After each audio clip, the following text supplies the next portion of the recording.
welcome back to my channel. What are we doing today?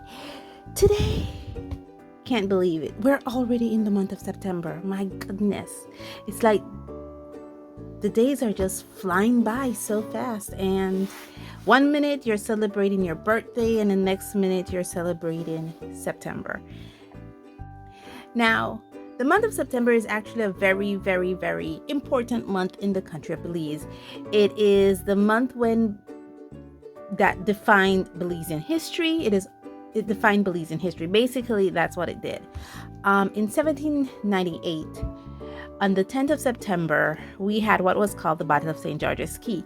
Now, this was a history-defining battle because this battle basically solidified Belize as being the only English-speaking country in Central America. So, yeah. Our official language is English. Though we are surrounded by a lot of Spanish speakers, our official language is English because we were a colony of Great Britain thanks to the Battle of St. George's Caye. Also in the month of September, on the 21st of September, is when our big mama Great Britain said, you can now go off your own, and we got our Independence Day that day. So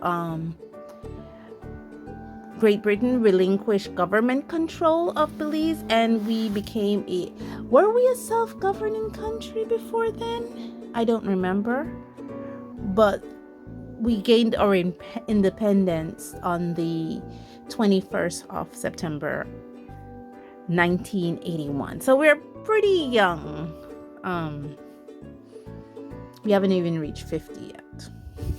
But we're still a pretty young country.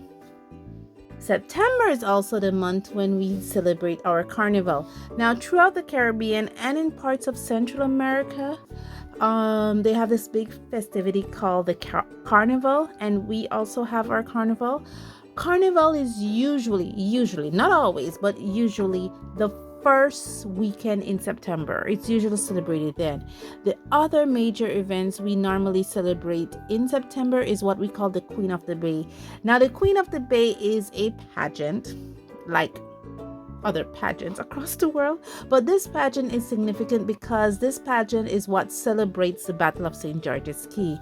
It's where one amazing, talented, extraordinary young woman represent the history, the prestige of being a Belizean citizen. And in celebration of September, I have decided to do 4 prompts depicting first the Carnival. Now, the Carnival is usually a huge parade, so I depicted one of the Carnival dancers. Then I also depicted the Battle of St. George's Caye. And I depicted the Queen of the Bay. I need to erase my underdrawing. And finally, I depicted our Independence Day. Now, I was actually there that night. The flag changed, and this was the first flag that we had. This is the British Honduran flag, and this is the Belizean flag, and I was actually there. I think I was. The reason I remember it so vividly is because you guys won't believe it, but the reason I remember it so vividly is because it was the first time I saw Caucasian men with kilts. And when my mom took me out to the memorial park, because that's where the event was, it was a night. There was a bunch of speeches, I think, and then some of the British soldiers, they had bagpipes, so there was like an army of bagpipes, and they were all wearing kilts and their legs weren't shaved. And I was like, imagine, this little Belizean girl, small little Belizean girl, because I was like really young. I think I was like 3 or 4 when that happened. I was 4 years old, or 3 either 4 or 3 years old. And I just remembered seeing just white hairy feet and skirts and bagpipes, and it was like, okay, so I was actually there the night the Belizean flag rose. So it's kind of cool. I have that in my memory bank.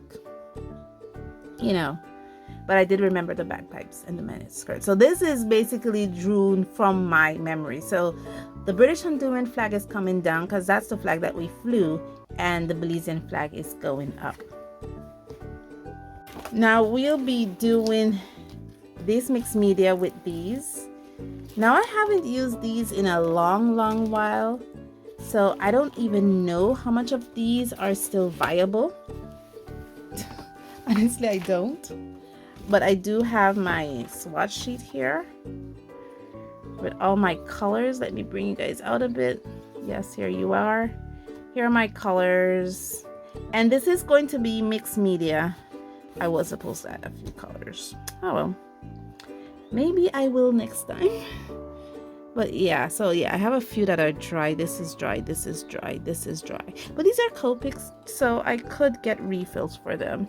And I will also be using it also with my, let me open this, Prismacolors. Now I keep my Prismacolor in a pencil case. So I'll be using Copic markers and Prismacolors. At least the Copic markers that are not dry. Okay, so now that you know what I'm doing, I think I should quit my blabbering and get to the coloring. Okay guys, let's get into this. Oh gosh, I forgot the name of the color, but the pigment code is definitely RV04. I started off, I really wanted to use a bright pink because Carnival is not only about celebrating our history, our culture, our lives, it's also about celebrating colors, and it's one of those few times that you will see bright colors on display. So I really wanted to put those bright colors out there. And I was enjoying this. I think it was at this point I was like, oh my gosh, this is really looking like a real Carnival costume. And keep in mind, I did use some reference for it, but to say I used an individual reference would be lying. I use multiple reference to color this piece, so to draw this. So the actual costume was inspired by multiple different kind of Carnival costumes, so it was not just one, you know.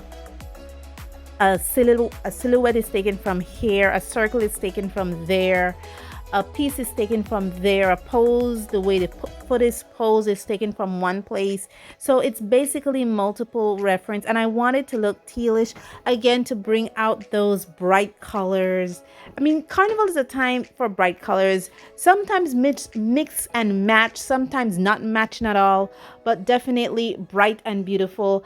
Now I'm using, I believe this is E95 Copic markers, and I'm using this so that, you know, I could get the skin tones. I really want to first start off light, then use the Prismacolors for definition and darkness. So if I wanted to darken the skin, then I would have used the Prismacolors. I'm using Y11 here again to go in there because I wanted to start off really light, and then I'll use the Prismacolors to go in there with darker tones, because to add the shadows, to add the definitions.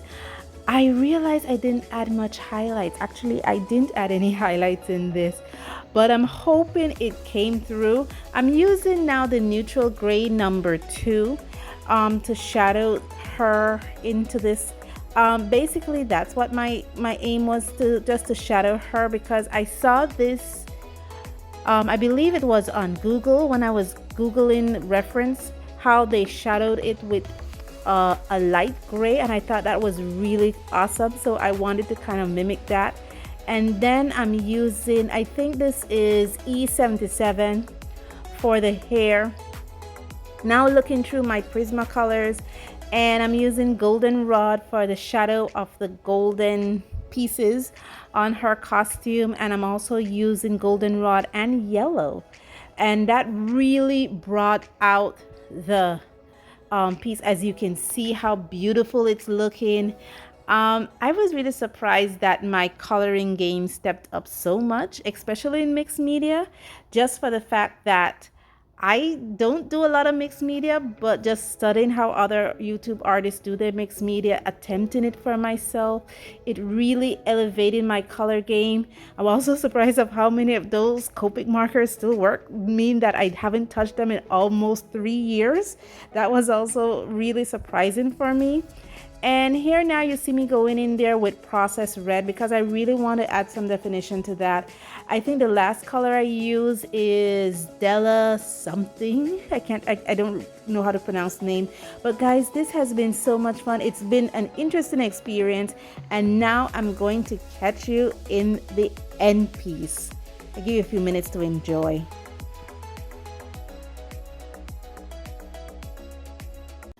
Okay guys, I am finished somewhat. I just want to give a bit of definition here, just a little bit. Oh gosh, I have to sharpen my point a bit because I like to work at a sharp point. Just a bit. Just trying to create a little bit of definition, separation between these two parts.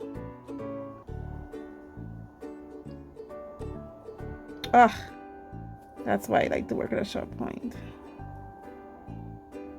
I'm coloring and it went into the hair, but that's okay. Yeah. Let me know what you think of this in the description now. In the comments below. I think I'm finished before I make any little mistakes. I made a big little one right there, but that's okay. I think I captured the colorfulness of the Carnival with this. I wanted to go bright and colorful, and I think I definitely did that here. Let me know what you think of my Carnival piece in the comments below, guys. What do you think my mixed media attempt is like? How would you done it any differently? Am I using the right products? Am I using them the right way? Let me know all those beautiful goodness in the comments below. And guys, thank you so much for joining me on this journey. And as always, stay safe, stay blessed, and I'll see you in the next one. Bye.